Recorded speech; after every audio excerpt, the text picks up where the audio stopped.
فوزا عظيما.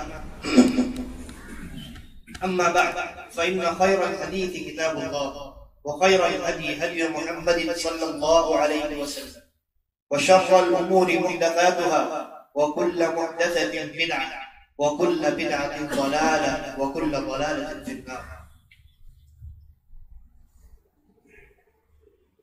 ہر قسم کی حمد و ثنا تعریف و توصیف اللہ رب العالمین کی لائق اور سزاوار ہے.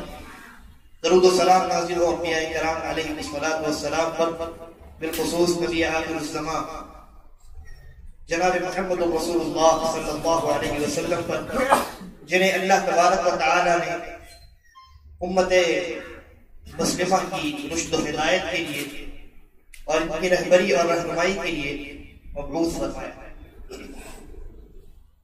حضرات گرامی، آج کا دن 12 ربیع الاول کا دن ہے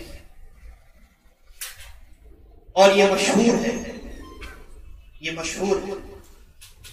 کہ آج نبی آخر الزمان جناب محمد رسول اللہ صلی اللہ علیہ وسلم کی پیدائش کا دن. یہ مشہور اور اس مناسبت سے آپ یہ دیکھیں گے کہ مسلمانوں کا ایک بڑا طبقہ، مسلمانوں کی ایک بڑی جماعت اس دن مختلف امور کا اہتمام کرتی ہے. بہت سارے ایسے لوگ ہوتے ہیں جو اس رات میں عبادت کرتے ہیں. بہت سارے ایسے لوگ ہوتے ہیں جو اس دن خوشیاں مناتے ہیں، جشن مناتے ہیں. اور پھر جشن منانے کے بھی الگ الگ طریقے ہوا کرتے ہیں. بعض لوگ جلوس نکال کر کے جشن مناتے ہیں، خوشی کا اظہار کرتے ہیں. بعض لوگ مٹھائیاں تقسیم کر کے جشن مناتے ہیں. بعض لوگ نعت خوانی کرتے ہیں اور نعرے لگاتے ہیں اور یہ ثابت کرتے ہیں کہ ہمیں نبی اکرم صلی اللہ علیہ وسلم سے محبت ہے. اور اگر آپ ان سے پوچھیں کہ آج کے دن جشن منانا نبی اکرم صلی اللہ علیہ وسلم کی پیدائش کی مناسبت سے اس کا حکم کیا ہے، کیا یہ عبادت ہے کہ آپ کو ثواب ملے یا یہ عبادت نہیں ہے، تو لازمت وہ کہیں گے یقینی طور پر یہ عبادت ہے، بلکہ بہت عظیم عبادت ہے. تو جب آپ اس کو عبادت کہتے ہیں تو یہاں رک کر کے آپ کا واجب ہے کہ ذرا غور کریں. نبی اکرم صلی اللہ علیہ وسلم نے ارشاد فرمایا کہ فضل العالم علی العابد کفضلی علی ادناکم.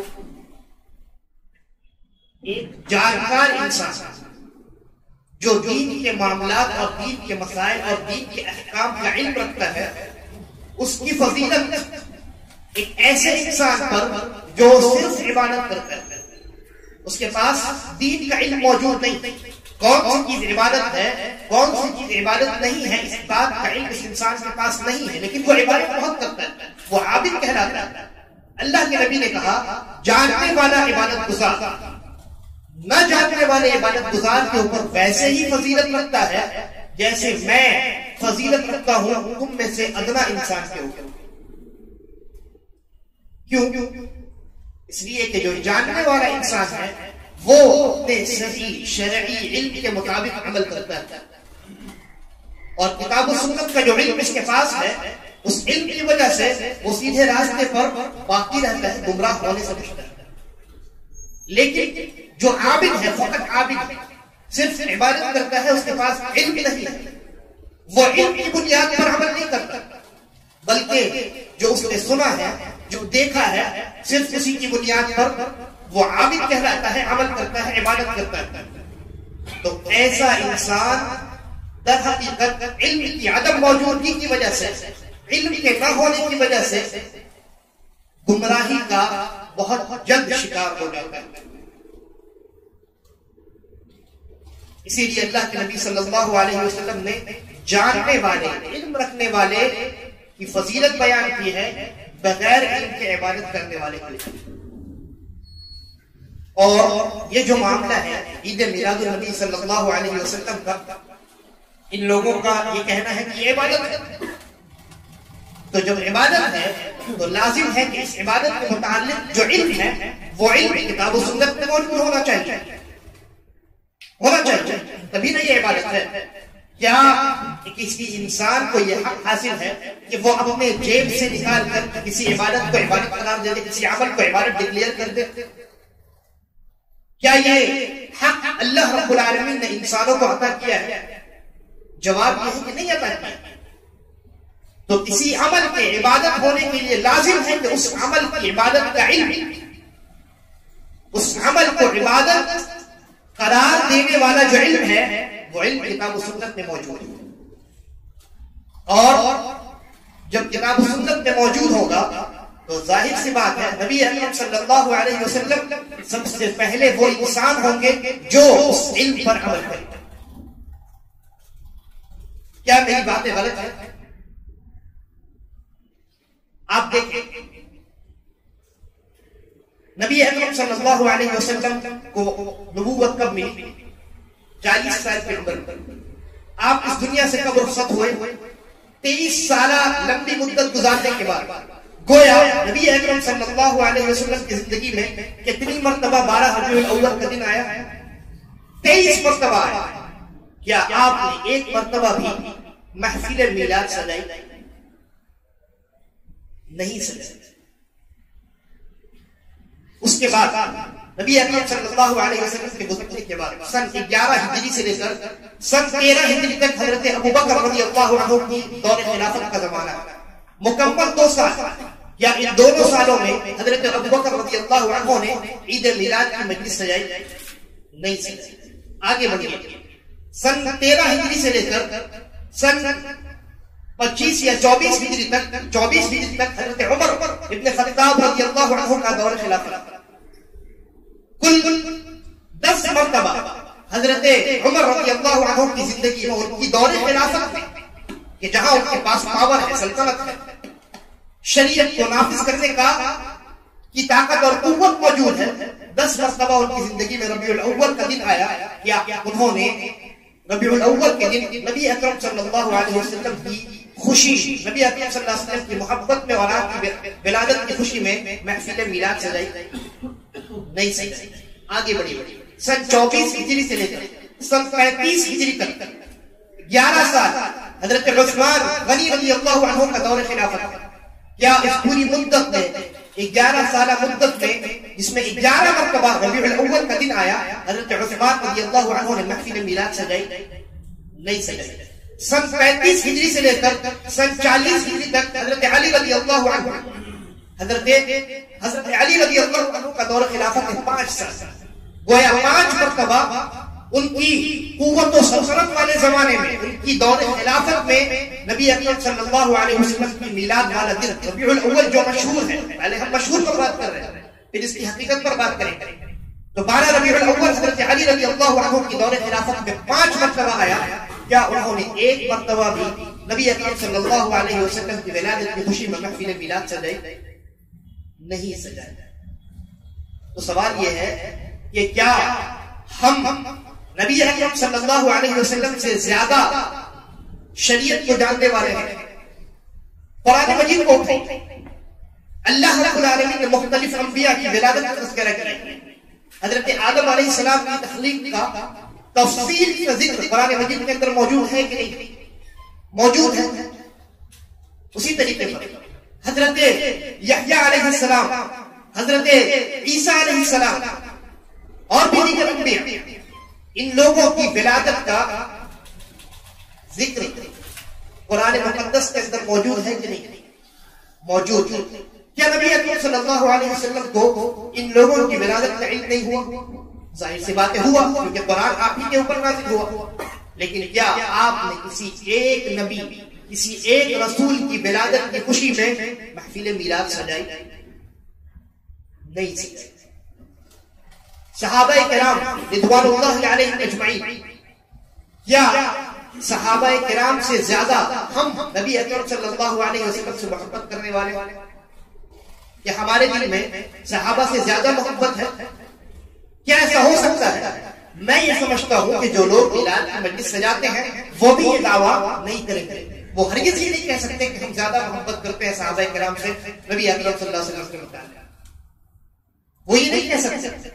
تو جب آپ یہ نہیں کہہ سکتے تو ایسی صورت میں وہ لوگ جنہیں اللہ تبارک و تعالی نے اپنی نبی سے محبت کرنے کے لیے، اپنے نبی سے محبت کرنے کے لیے چنا تھا، اور جن کے ایمان کو ہمارے ایمان کا معیار قرار دیا ہے، جب ان لوگوں نے اس محبت کے ثبوت میں مجلس میلاد نہیں سجائی تو ہم کون ہوتے ہیں ان سے دو قدم آگے بڑھ کر اس خوشی کا انعقاد کرنے والے؟ کیا وہ لوگ جو مجلس میلاد سجاتے ہیں، نبی اکرم صلی اللہ علیہ وسلم کی ولادت کی خوشی مناتے ہیں، کیا اپنے اعمال سے وہ یہ نہیں کہہ رہے ہوتے کہ ہم نبی اکرم صلی اللہ علیہ وسلم سے زیادہ محبت کرتے ہیں، اس لیے ہم یہ بھی میلاد کی مجلس سجاتے ہیں؟ صحابہ کرام کو محبت کچھ نہیں تھی، انہوں نے اسی لیے کچھ نہیں کیا۔ کیا ان کے اعمال یہ دعویٰ نہیں کر رہے ہوتے؟ آگے بڑھیے۔ لوگ ائمہ کی تقلید کرتے ہیں، 4 ائمہ گزرے۔ امام ابو حنیفہ رحمہ اللہ کب پیدا ہوئے؟ سن 80 ہجری میں پیدا ہوئے۔ امام ابو حنیفہ رحمہ اللہ سن 80 ہجری میں پیدا ہوئے اور غالباً 150 ہجری میں آپ کی وفات ہوئی۔ اس پوری مدت میں کیا امام ابو حنیفہ رحمہ اللہ کے ماننے والے جو انہیں امام اعظم ابو حنیفہ رحمہ اللہ کہتے ہیں، اللہ ان پر کروڑوں رحمتیں نازل کرے، کیا انہوں نے اپنی پوری زندگی میں ایک مرتبہ بھی ربیع الاول کی اس تاریخ کو مجلس میلاد سجائی؟ آگے بڑھیے۔ امام مالک رحمہ اللہ ان کی پوری زندگی تھکال جائیں گے، مسجد نبوی میں بیٹھ کر درس حدیث کیا کرتے تھے، کیا انہوں نے ایک مرتبہ بھی اپنی زندگی میں مجلس میلاد سجائی؟ حضرت امام شافعی رحمہ اللہ جن کا انتقال غالباً سن 204 ہجری میں ہوتا ہے، کیا انہوں نے اپنی پوری زندگی میں مجلس میلاد سجائی؟ امام احمد ابن حنبل رحمہ اللہ جن کا انتقال غالباً 241 ہجری میں ہوتا ہے، کیا انہوں نے اپنی پوری زندگی میں ایک مرتبہ بھی نبی اکرم صلی اللہ علیہ وسلم کی ولادت کی خوشی میں اس مجلس کو قائم کیا؟ آخری صحابی کب فوت ہوئے؟ آخری صحابی سن 110 ہجری میں۔ کب؟ سن 110 ہجری میں آخری صحابی فوت ہوتے ہیں۔ اس زمانے تک میلاد کی مجلس کا کوئی ثبوت نہیں ملا۔ تابعین کا زمانہ آیا، نبی اکرم صلی اللہ علیہ وسلم نے 3 زمانوں کو بہترین زمانہ قرار دیا۔ سب سے پہلا زمانہ خود آپ کا زمانہ صلی اللہ علیہ وسلم، دوسرا زمانہ صحابہ کرام رضوان اللہ علیہم اجمعین کا زمانہ، اور تیسرا زمانہ آپ صحابہ کے شاگرد جو ہیں جن کو تابعین کہا جاتا ہے ان کا زمانہ۔ اور بعض روایات کے اندر تھوڑا اور اضافہ ہے، ایک اور زمانے کا اضافہ ہے، آپ تبع تابعین کے زمانے کو بھی شامل کر لیجیے، یعنی صحابہ کے شاگرد تابعین اور تابعین کے شاگرد تبع تابعین۔ تو آخری صحابی فوت ہوتے ہیں سن 110 ہجری میں، اس وقت تک میلاد کی مجلس کا کوئی ثبوت نہیں۔ آخری تابعی فوت ہوتے ہیں غالباً سن 220 ہجری میں، غالباً اس وقت تک میلاد کی 180 ہجری میں، 180 ہجری میں آخری تابعی کا انتقال ہوتا ہے، اس وقت تک میلاد کی مجلس کا کوئی ثبوت نہیں۔ تبع تابعین کی پوری زندگی تھکال جائے، غالباً 220 ہجری میں یا 280 ہجری میں آخری تبع تابعین کا انتقال ہوتا ہے، اس وقت تک میلاد کی مجلس اور نبی اکرم صلی اللہ علیہ وسلم کی ولادت کی خوشی میں منائے جانے والے تمام امور کا ثبوت نہیں ملتا۔ اب سوال یہ ہے کہ یہ تمام ہستی، یہ تمام بزرگ، یہ تمام اولیاء اللہ، کیا ان سے زیادہ شریعت کو سمجھنے والے ہم ہیں؟ کیا ان سے زیادہ نبی اکرم صلی اللہ علیہ وسلم کی ولادت کی ہمیں ہیں؟ وہ محدثین جنہوں نے ایک حدیث کی طلب میں نبی اکرم صلی اللہ علیہ وسلم کی زبان سے نکلا ہوا ایک جملہ اس کی طلب میں کہاں سے کہاں سفر کیا، راستے میں پیاس کی وجہ سے بے ہوش ہو جاتے، ایک قطرہ پانی نہیں ملتا، ایسا حال ہو جاتا کہ اب لگتا کہ موت دستک دے گی اور اٹھا کر لے جائے گی۔ وہ اجلا اور صالحین وہ اجلہ بزرگ، وہ نیک لوگ جنہیں نبی اکرم صلی اللہ علیہ وسلم سے اتنی محبت ہے کہ آپ کی زبان مبارک سے نکلے ہوئے جملوں کی طلب میں، ان کو حاصل کرنے کی طلب میں پیدل سفر کرتے ہیں، دور دراز علاقے میں چلے جاتے ہیں، بھوک پیاس کی کوئی فکر نہیں کرتے، حالت اتنی خراب ہو جاتی ہے کہ پیاس کی وجہ سے اب لگتا ہے کہ موت کے گھاٹ اتر جائے۔ کیا ان لوگوں سے زیادہ ہمیں اور آپ کو نبی اکرم صلی اللہ علیہ وسلم سے محبت ہوگی؟ قطعاً ہو ہی نہیں سکتا۔ کیوں؟ کیونکہ اللہ کے نبی صلی اللہ علیہ وسلم نے خود یہ کہا ہے کہ بہترین زمانہ یہ 3 زمانے ہیں، بہترین زمانے یہ 3 زمانے ہیں، اس کے بعد جو زمانے آئیں گے وہ زمانہ ان زمانوں کی طرح بہتر نہیں ہوگا۔ چنانچہ بہترین زمانے کی پوری تاریخ اٹھا کر میں نے آپ کے سامنے رکھی۔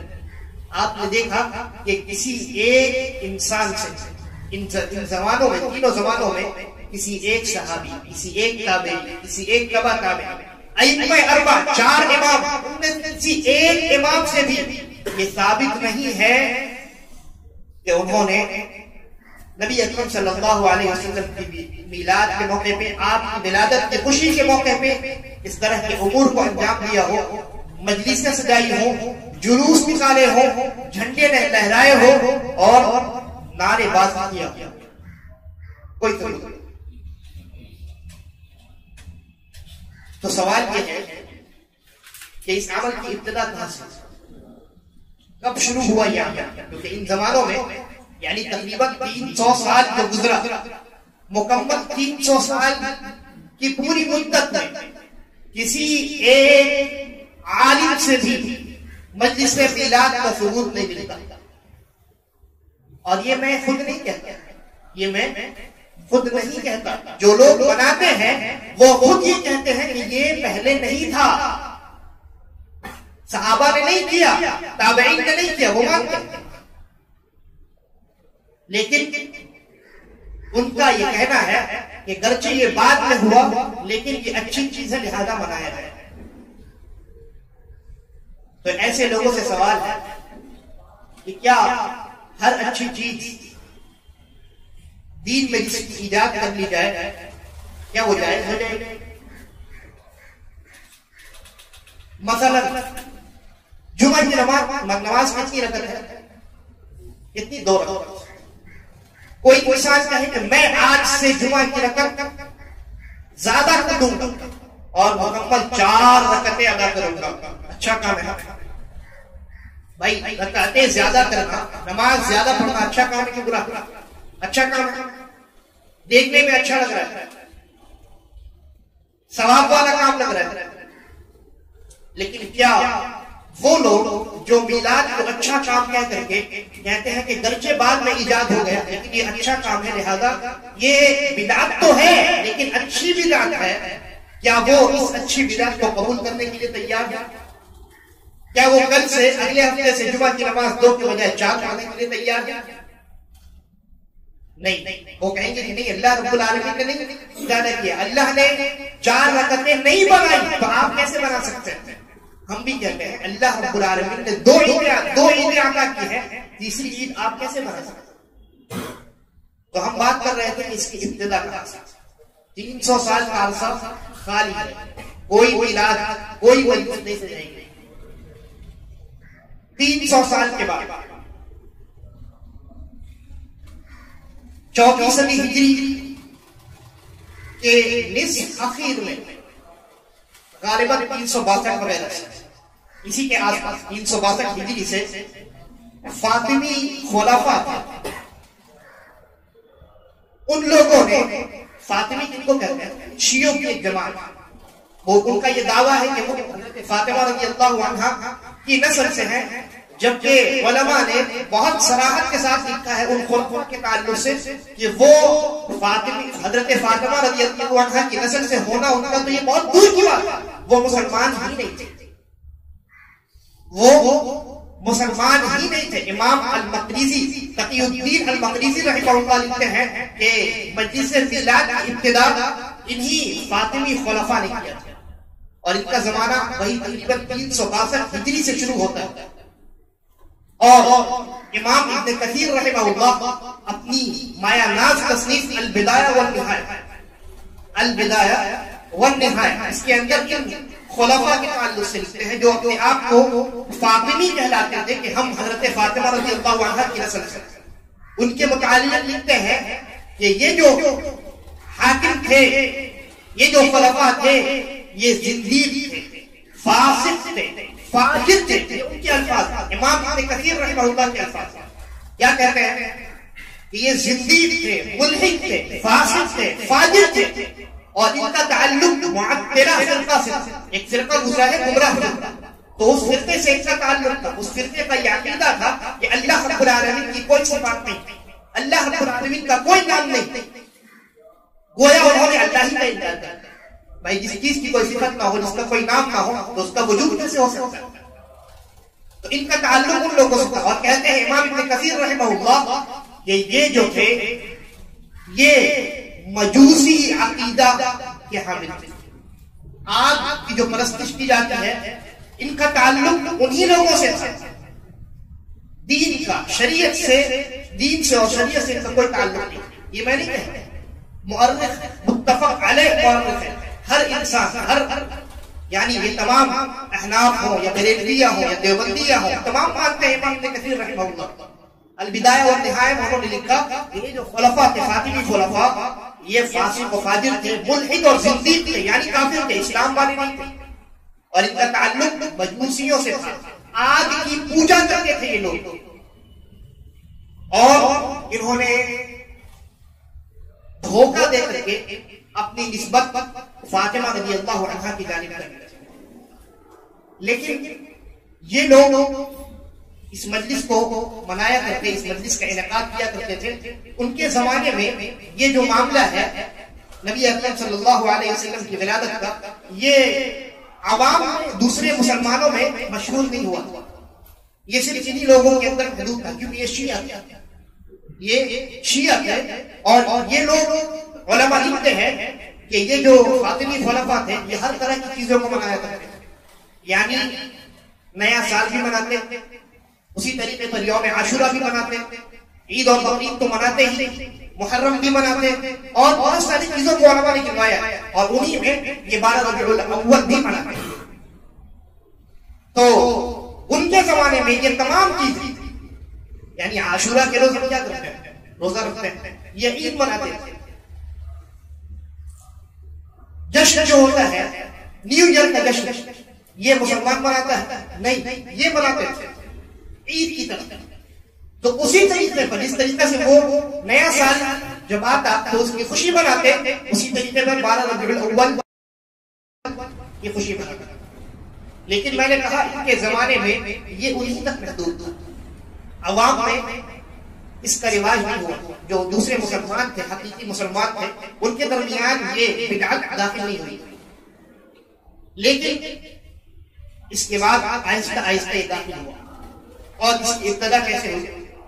اس کی ابتدا کرنے والا ایک انسان تھا جس کا نام تھا مظفر الدین. کیا نام تھا؟ مظفر الدین. یہ ایک بادشاہ، اور 6 صدی ہجری کے اخیر میں اس کو تخت اور تاج کا مالک بنایا گیا. اور پھر اس کے بعد سن 604 ہجری میں، کب؟ سن 604 ہجری میں ملک مظفر الدین نے سب سے پہلے عوامی سطح پر اور سرکاری سطح پر مجلس میلاد کا انعقاد کیا 12 ربیع الاول. ملک مظفر الدین. اور جب انہوں نے اس نے ایسا کیا تو چونکہ یہ سرکار کی جانب سے تھا، عوام پر بھی اس کا اثر ہوا.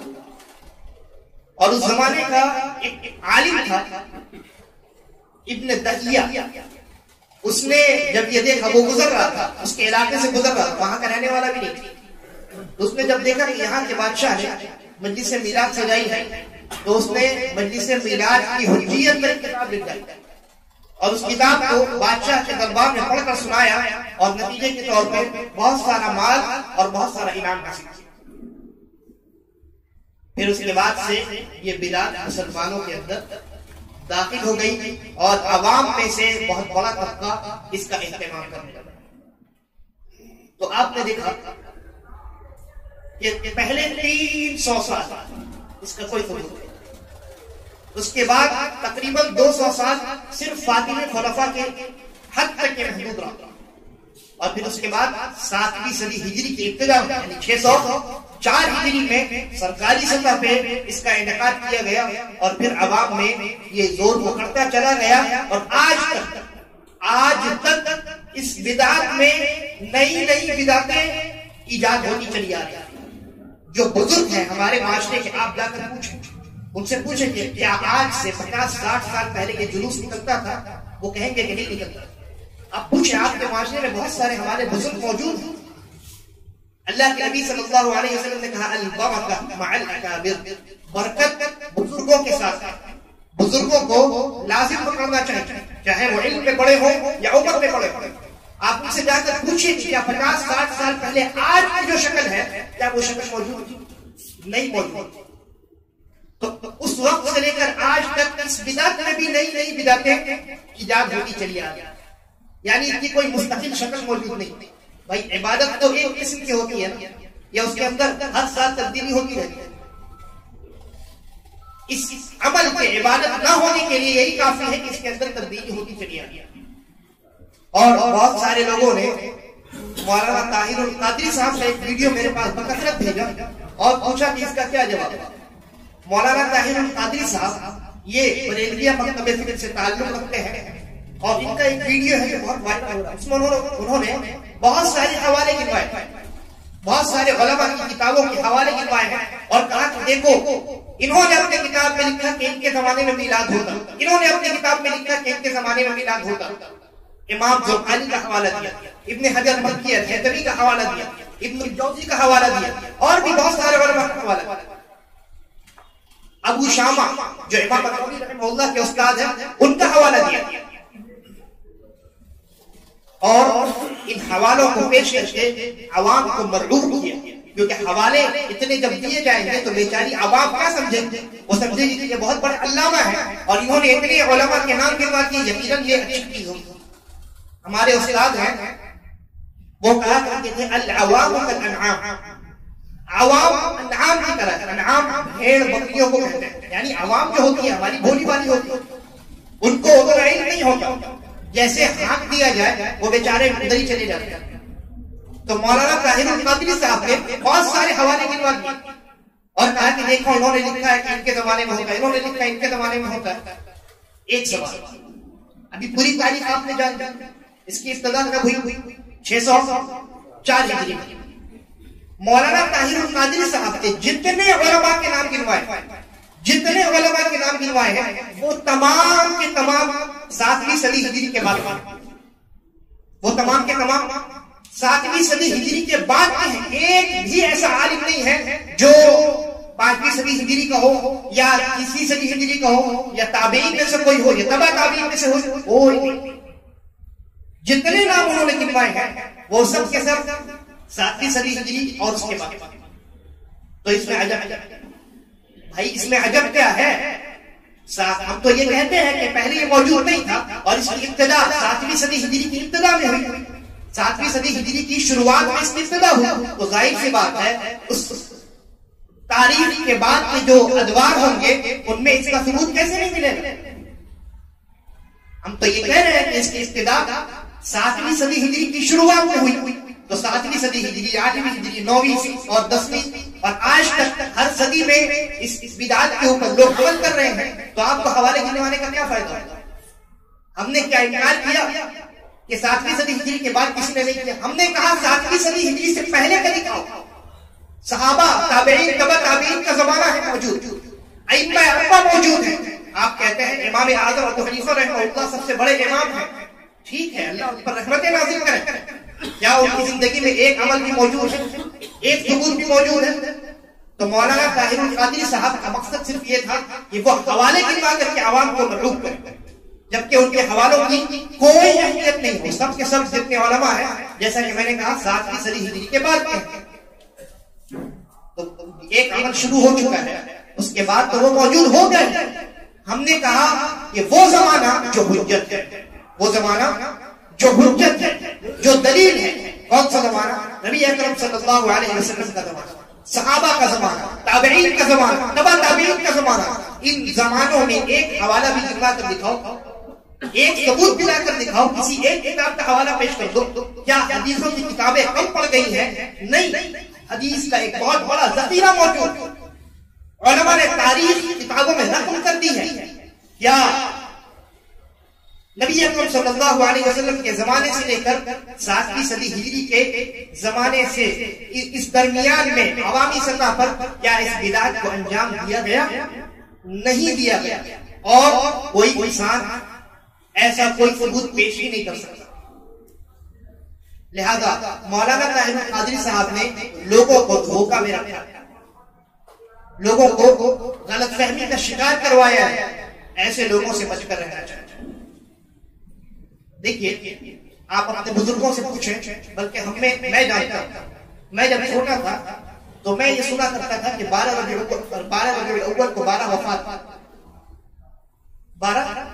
وفات، یعنی اس تاریخ کو نبی اکرم صلی اللہ علیہ وسلم کی وفات ہوئی. آپ اس دنیا سے چلے گئے.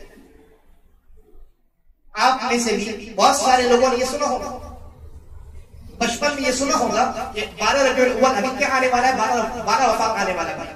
یہ سنا ہوگا. کیوں سنا؟ اس لیے کہ یہ امر متیقن ہے، یہ یقینی بات ہے کہ 12 ربیع الاول کو نبی اکرم صلی اللہ علیہ وسلم اس دنیا سے رخصت ہو رہی ہے. یہ یقینی بات ہے، اس پر امت کا اجماع ہے، کسی نے اختلاف نہیں کیا. لیکن پیدائش کی تاریخ کون سی ہے؟ اتنے اقوال ہے. آپ اگر کتابوں کا مطالعہ کریں تو آپ حیرت میں پڑ جائیں گے. کسی نے کہا رمضان میں ہوئے، کسی نے کہا محرم میں ہوئے، کسی نے کہا شوال میں ہوئے، کسی نے اگر ربیع الاول کا تذکرہ کیا، کسی نے کہا 2 ربیع الاول کو ہوئے، کسی نے رجب کا مہینہ گنوایا، کسی نے کہا 8 ربیع الاول کو ہوئے، کسی نے کہا 9 ربیع الاول کو ہوئے، اور کسی نے 12 کو کہا.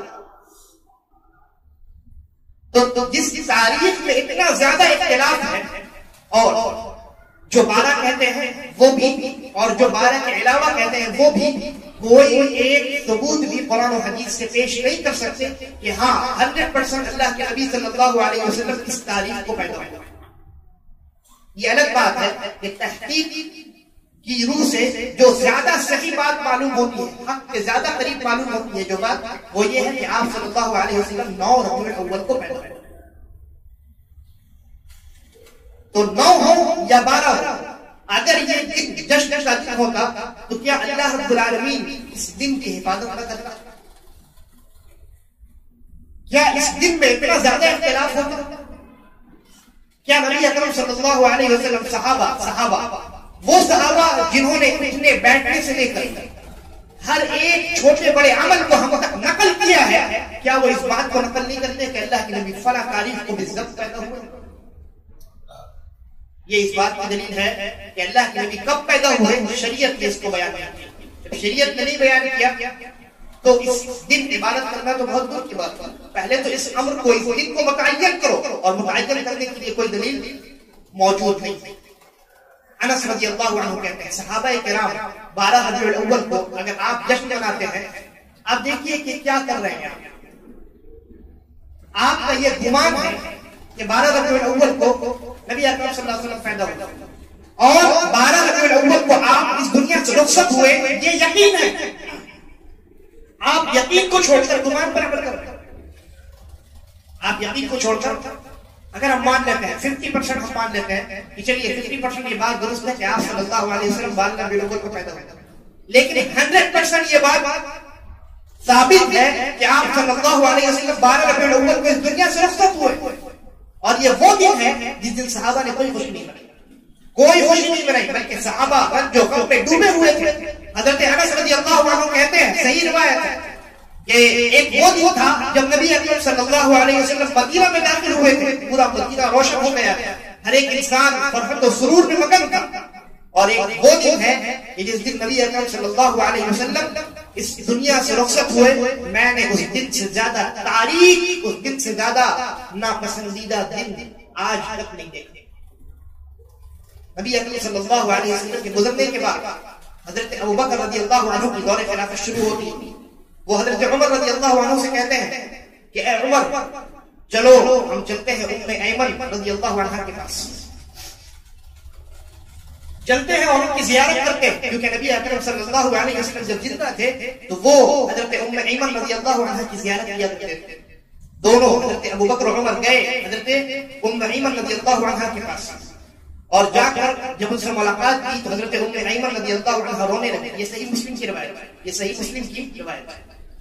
حضرت ام ایمن رضی اللہ عنہ رونے لگی تو ان دونوں نے کہا کہ آپ کیوں رو رہے ہیں؟ اللہ رب العالمین کے پاس، نبی اکرم صلی اللہ علیہ وسلم کے پاس جو کچھ ہے، نبی اکرم صلی اللہ علیہ وسلم کے لیے جو کچھ اللہ کے پاس ہے وہ زیادہ بہتر ہے۔ دنیا میں جو اللہ کے نبی کے لیے تھا اس سے زیادہ بہتر وہ چیز ہے جو اللہ کے پاس نبی اکرم صلی اللہ علیہ وسلم کے لیے ہے۔ لہذا اس میں رونے والی کون سی بات ہے؟ اللہ کے نبی اچھی جگہ چلے گئے، تشریف لے گئے۔ تو ام ایمن رضی اللہ عنہ نے کہا کہ میں اس لیے نہیں رو رہی، مجھے پتا ہے کہ وہ چیز جو اللہ کے پاس ہے نبی اکرم صلی اللہ علیہ وسلم کے لیے وہ زیادہ بہتر ہے بنسبت دنیا کی، میں اس لیے نہیں رو رہی، بلکہ میں اس لیے رو رہی ہوں کہ آج کے دن جب نبی اکرم صلی اللہ علیہ وسلم اس دنیا سے رخصت ہو گئے ہیں، آسمان سے دنیا تک آنے والی وحی کا سلسلہ منقطع ہو گیا۔ حدیث کے الفاظ فَحَيَّجَتْهُمَا، ان کی اس بات نے حضرت ابو بکر و عمر رضی اللہ عنہما کو بھی بہت متاثر کیا، اور تینوں کے تینوں اس بات پر زار و اقتدار بے پناہ ہونے لگے، شدت کے ساتھ رونے لگے۔ تو آپ نے دیکھا کہ 12 ربیع الاول کو صحابہ کرام غم میں مبتلا ہیں، رو رہے ہیں، ان کے دل میں حزن ہے، افسوس ہے، تکلیف ہے، کسی چیز بہت عظیم چیز کو کھونے کا درد ہے۔ اور آج کا مسلمان کیا اس دن خوشی منائے یہ مناسب ہے؟ لہذا رک کر غور کیجیے، ہر عمل کو کرنے سے پہلے رکیے، غور کیجیے، دیکھیے کیا کتاب و سنت میں اس کی دلیل موجود ہے، کیا نبی اکرم صلی اللہ علیہ وسلم اور صحابہ نے اس کو کیا ہے؟ اگر کیا ہے تو یہ عبادت ہے، نہیں کیا ہے تو یہ بدعت ہے۔ اللہ تبارک و تعالی ہم تمام کو صحیح سمجھ کے توفیق عطا فرمائے۔ ان الحمد للہ وحدہ والصلاة والسلام علی من لا نبی بعدہ اما بعد۔ بہت سارے لوگ یہ کہتے ہیں کہ آپ یہ کہہ رہے ہیں کہ یہ دین میں نئی چیز ہے، یہ بدعت ہے، تو ہوائی جہاز بھی تو بدعت ہے، موبائل فون بھی تو بدعت ہے۔ میرے بھائی، کیا ہوائی جہاز کا تعلق دین سے؟ کیا موبائل کا تعلق دین سے؟ ہم تو دین کی بات کر رہے ہیں، عبادت کی بات کر رہے ہیں۔ ہوائی جہاز پر بیٹھنا عبادت ہے، موبائل فون میں بات کرنا یہ عبادت ہے؟ نہیں۔ تو آپ اس کی مثال کیوں دے رہے ہیں؟ آپ کی مثال بیکار ہے۔ ہم بات کر رہے ہیں عبادت کی، اور عبادت کا تعلق دین سے، لہذا وہ چیز جو دین میں نہیں ایجاد کی جائے اس کو بدعت کہا جائے۔ جو دنیا سے تعلق رکھتی ہے اس میں بدعت کا حکم نہیں لگتا۔ آپ مثال یہ دے رہے ہیں کہ ہوائی جہاز بھی تو بدعت ہے، اور عمل کر رہے ہیں ایسی چیز جس پر آپ ثواب کی امید رکھتے ہیں۔ کیا آپ ہوائی جہاز پر بیٹھنے پر ثواب کی امید رکھتے ہیں؟ نہیں۔ تو مثال میں تدبیر کہاں ہے؟ مثال کس چیز کی دی جاتی ہے؟ جن دو چیزوں کے درمیان مماثلت ہوتی ہے، دو چیزیں ایک جیسی ہوتی ہیں، ان دونوں کے درمیان مثال دی جاتی ہے۔ یہ ایسا ہے تو اسی کے جیسا وہ ویسا ہے۔ لیکن آپ میلاد بناتے ہیں، یہ کہتے ہیں کہ یہ عبادت ہے، اور مثال دیتے ہیں ہوائی جہاز کی، ہوائی جہاز پر بیٹھنا عبادت نہیں ہے، تو آپ کی مثال بیکار ہوگی۔ لہذا جیسا کہ میں نے کہا، رک کر غور کرنے کی ضرورت ہے۔ اللہ تبارک و تعالی ہم تمام کو صحیح سمجھ کے توفیق عطا فرمائے۔ اما بعد فإن خير الحديث كتاب الله وخير الهدى هدى محمد صلى الله عليه وسلم وشر الأمور محدثاتها وكل محدثة بدعة وكل بدعة ضلالة وكل ضلالة في النار. عباد الله رحمكم الله، الله يأمركم بالعدل والإحسان وإيتاء ذي القربى وينهى عن الفحشاء والمنكر والبغي يعظكم لعلكم تذكرون. اذكروا الله يذكركم وادعوه يستجب لكم ولذكر الله أكبر والله يعلم ما تصنعون.